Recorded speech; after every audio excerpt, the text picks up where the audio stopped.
I'm El Presidente. I am Cholo, the pirate. Typically, my main purpose in our trips to the Everglades would be to propel the boat forward. It's my job to paddle 10% faster than I normally would. We were looking for a big trip, and the Everglades just kind of stood out. Everglades National Park seemed like a pretty cool place. The biggest worry is, where to throw the body. The first time I started thinking about the Everglades, I was at Hooters. And I said, no frickin' way am I going in a swamp. There's just absolutely no way. Screw it. Let's go to a swamp. That's where I always wanted to die. Why not? Let's go. What I really look forward to is going into those little tight spaces, those Broad Creek and the Nightmare. And you get into there and, you're just squeezing your way through this place. And, this place is vast. It's like 1.5 million acres. And we're trying to fight through like a 3-foot opening. We definitely knew that we're going to be out of our environment. But that was appealing, though. We needed a challenge.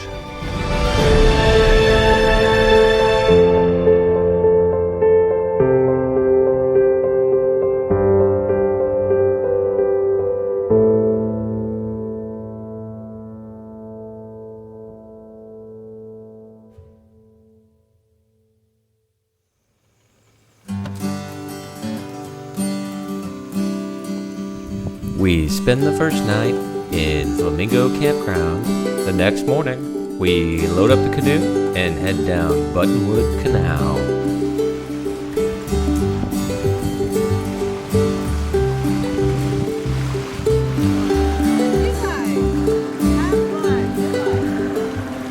So, yeah, this is our world for the next however many days, 9 or something. But we love it. Good times. It's funny how, even though this thing weighs probably 1,200 pounds, you can just get sideways so easily. Here you're seeing rare footage of Coot Bay as we enter Tarpon Creek.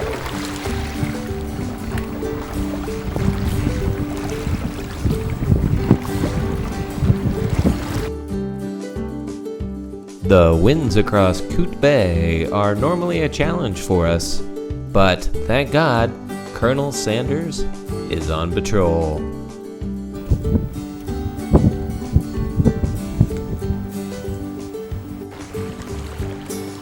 The winds really whipped up that afternoon, but we were able to adjust course and just ride the wave on home.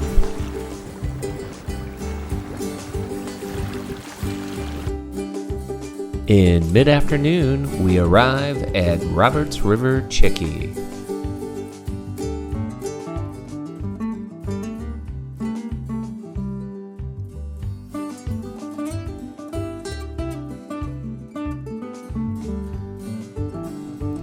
As you can see with Roberts River Chickie, we've got a lot of square miles all to ourselves.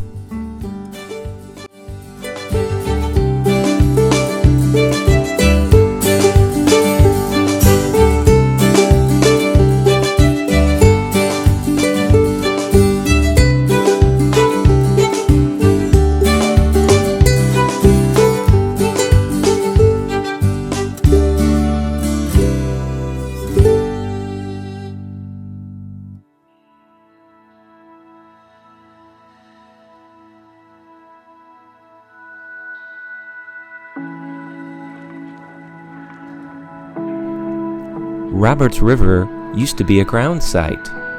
You can still see the old hammock directly behind the new Chickie.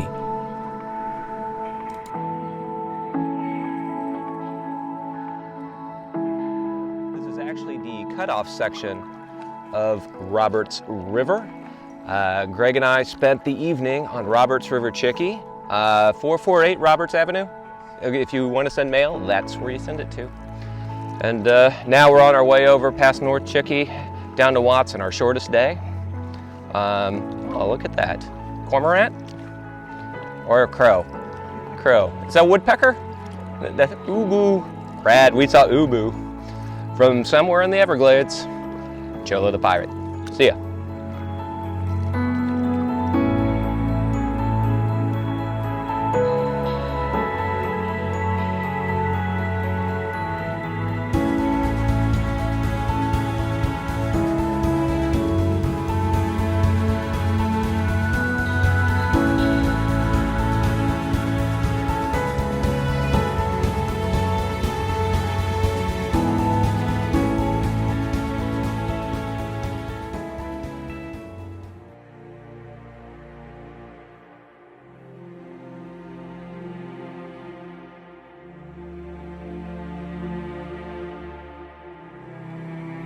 The amount of open water in the Everglades surprises many people.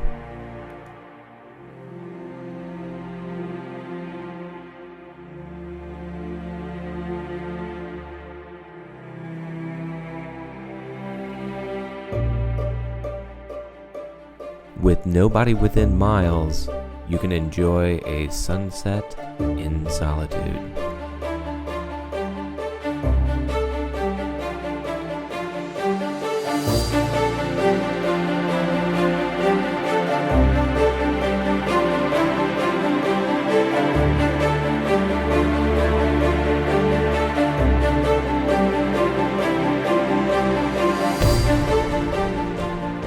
As twilight begins to fade, darkness begins to descend across the swamp.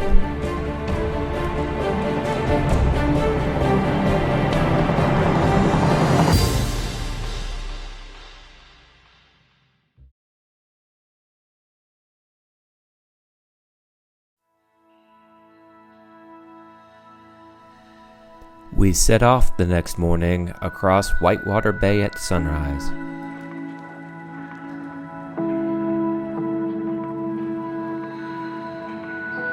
We soon find ourselves within the calm waters of the labyrinth.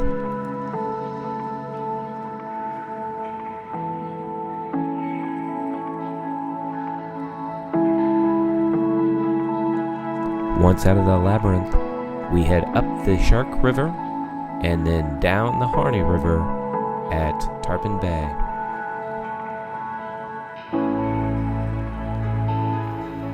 After Tarpon Bay, we find the junction of the North Harney and take it for its relative solitude and peace. So you may notice behind me in the background, past the pile of crap that we vomited out of the canoe, just beyond that is the old Harney River Chickee. But it's pretty nice. It's a lot better than the old one. I mean, look at that thing. But yeah, so tide is coming up right now, as I mentioned earlier, and you might be able to see that the water is pretty much at the deck level of the old Harney River Chickee, and that was always a little bit of a concern when you were staying the night up there. It's like, is this thing gonna stay up because of the tides, or is the tide just gonna wash it away? In my opinion, the most exciting part of the trip so far, I think those sharks. Pat catching some sharks yesterday. Got a bonnethead shark that we actually landed. Nice little dude, really pretty little shark. So I was glad we were able to let her go safely. So that was really cool. And then he had some other kind of, I think it was a great white, I think he said. I think Pat said it was a great white shark on the end, and he had it right to the Chickee itself, but then it kind of got tangled around in the mangroves and broke the line and scampered away. So that was the one that got away for Pat. But then right after that, we started catching mad sea trout. That was fun too. That was a good time. So normally by day 3, we're starting to worry a little bit about our beer situation, as in we might run out by the end of the trip. But yeah, this trip we've not been consuming at the frequency that we planned to do for some reason. I mean, we're working hard while we're in the canoe, so we don't have a lot of time to drink. Some of us are. So yeah, we got plenty of beer. So, I mean, we're seeing dolphins every day out here so far, so that's been really nice. It's always a happy sight. They have little smiles on their faces. So the temperature, between coming here in January and coming here in April, the difference is the temperature. That's it. I mean, the temperature dictates all the other stuff that you have to contend with while you're down here. When we're down here in January, very few gators are visible. They're usually kind of down wherever they are during the winters. They migrate, I guess. I don't know. As it warms up, we're kind of the shoulder season, the end of the high season in April right now. It is definitely warmer. You know, paddling, you get hot, you get sun blasted, and get sweaty. And there are definitely more bugs, more mosquitoes to contend with. But you see more stuff, and we tend to catch more fish, it turns out, out here. Probably, again, because there's more bugs to eat and other things to eat. So there you go.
Here we are.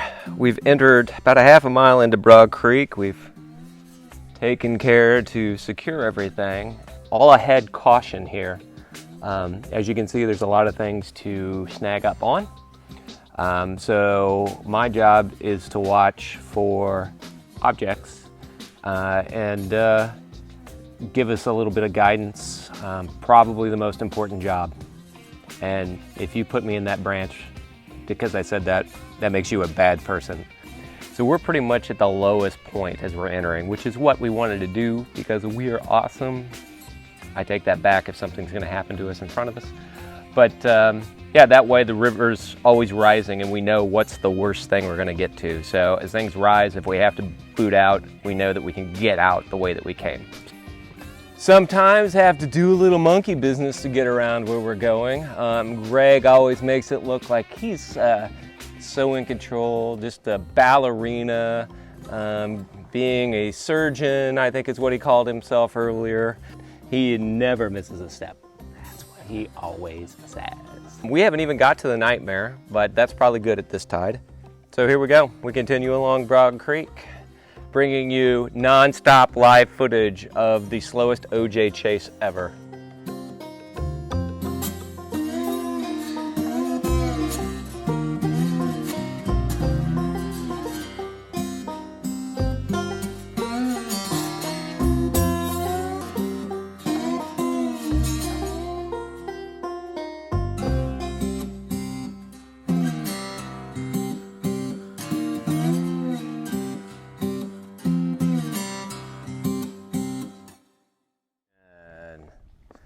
And here we are, guys, going into the Nightmare. Yes, we're coming up to what we call right or left.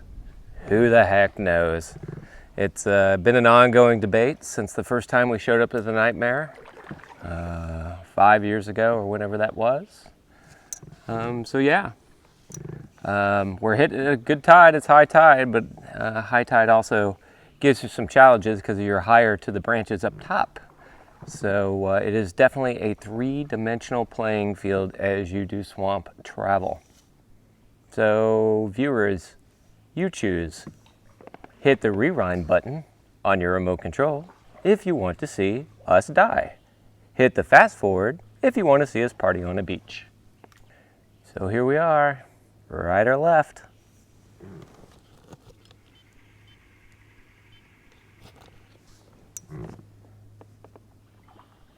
We're going left.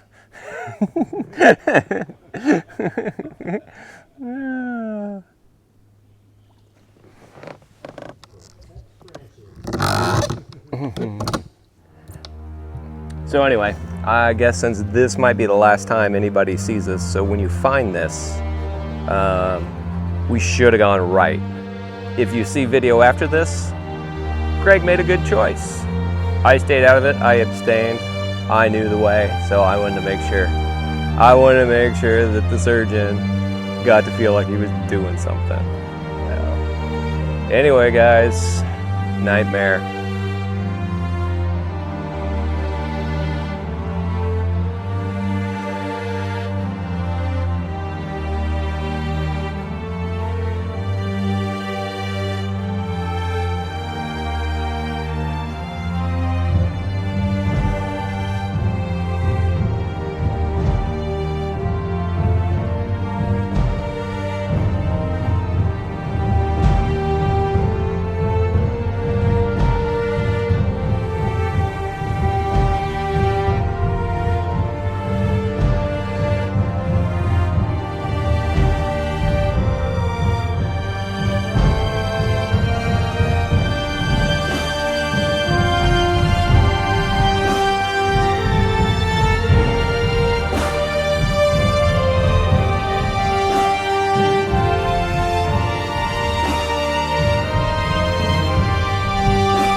After the Nightmare, we come out on Broad River and head to one of our favorite places, Highland Beach.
The swarming hordes have forced us into our abode. Bugs are worse this year than we've ever had them before, so maybe it's an El Nino year or whatever. We're both pretty bit up, pretty sunburned, pretty beat, but we were hoping to spend a little bit more time.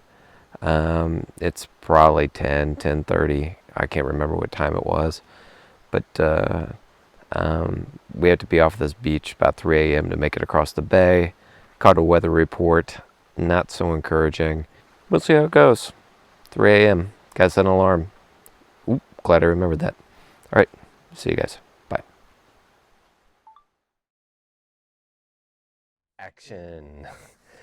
Hey everybody, welcome to Joe River Chickie. Hey, how you doing, Joe River Chickie? Today, another big day. I know we say that a lot, but it seems to happen a lot.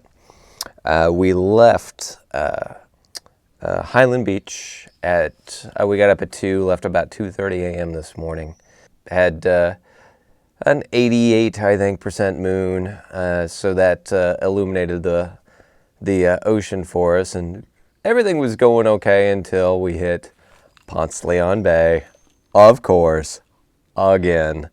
So we hit Ponce de Leon Bay, which opens up to the east. That east wind was blowing, and that gave it an extra couple miles to turn a relatively pleasant ocean evening experience into a turbid mess of sideways, upwards, and sometimes upside down waves. So we were sitting out there in the dark, trying to get through these waves, going up and down. I was going to do a whole recording, but it would have just been just us vomiting or something. So anyway, so, you know, we got about halfway through that, and I noticed we were not making any ground whatsoever. There's none. And so it was just like, all right, and this wind just kept picking up. Got over into the Joe River, heading to Joe River Chickie, and we rounded the corner, and this was probably about 8:30 in the morning, so it's about we'd been on the road for about 6 hours already by 8:30 in the morning. And my God, there was more stuff on these two chickies than I think I've ever seen in my life. There was 2 motorboats. There was like a hammock, a cot with a cover, a 3-person tent, a 2-person tent. There was a living room, airy, breezy bug tent thing for like soccer moms. There was a generator. There was 15 gas cans. There was box fans, lawn chairs, folding tables, not like outdoor folding tables, like actual folding tables. So, and the list goes on, like 6 Yetis. And it was just like, what in the world? So we paddled up and asked those guys if they were staying the night, because we showed up a day early here. And they said no, they were leaving out there fishing today, so they were nice enough to move some of their stuff for us. Not only were they nice enough to move some of their stuff for us, they gave us a bottle of rum, they gave us bait fish, they gave us homemade fajitas, they gave us homemade marinara, like spaghetti sauce. They gave us all sorts of stuff, but the most important thing that anybody, write this down, that anybody could ever give you after you've been a week out in the wilderness, they gave us ice. So I'm having my margarita on ice tonight. Yeah,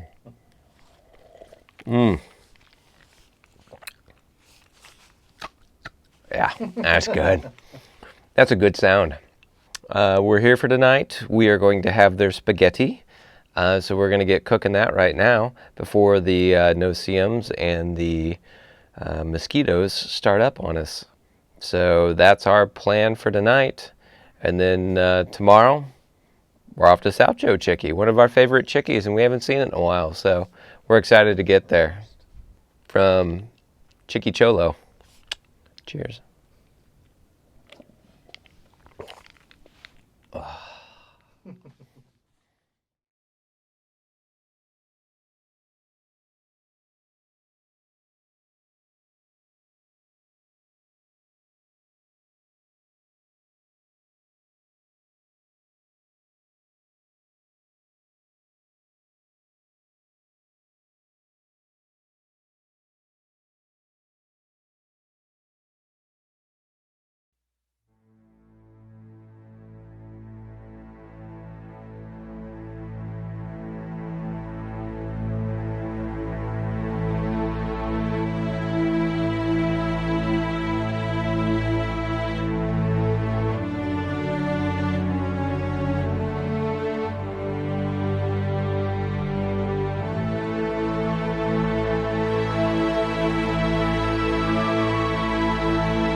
All right, recording.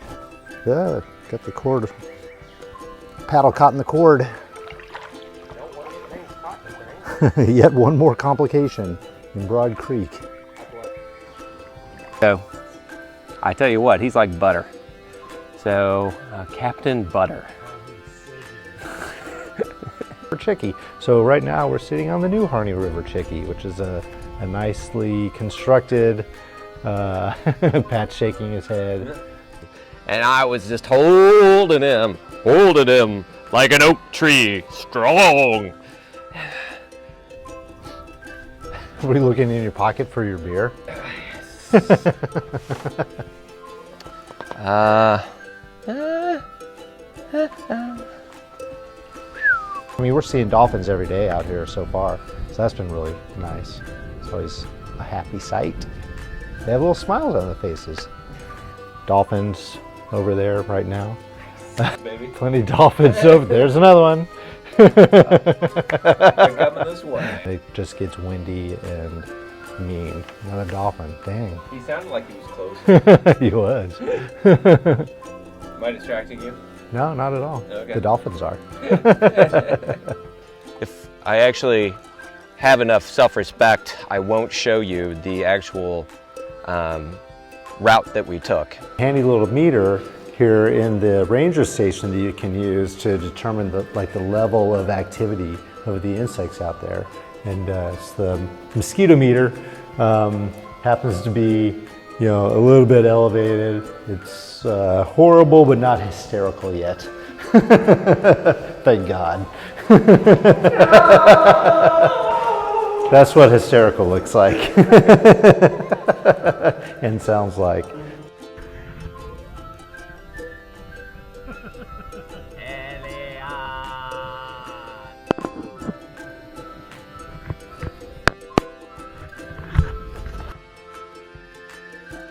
Right in front of me, there's a obstacle.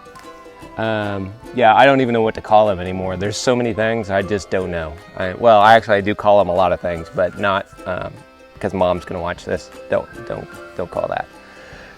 We're in Broad Creek, and I'm narrating our. Guy just hit something.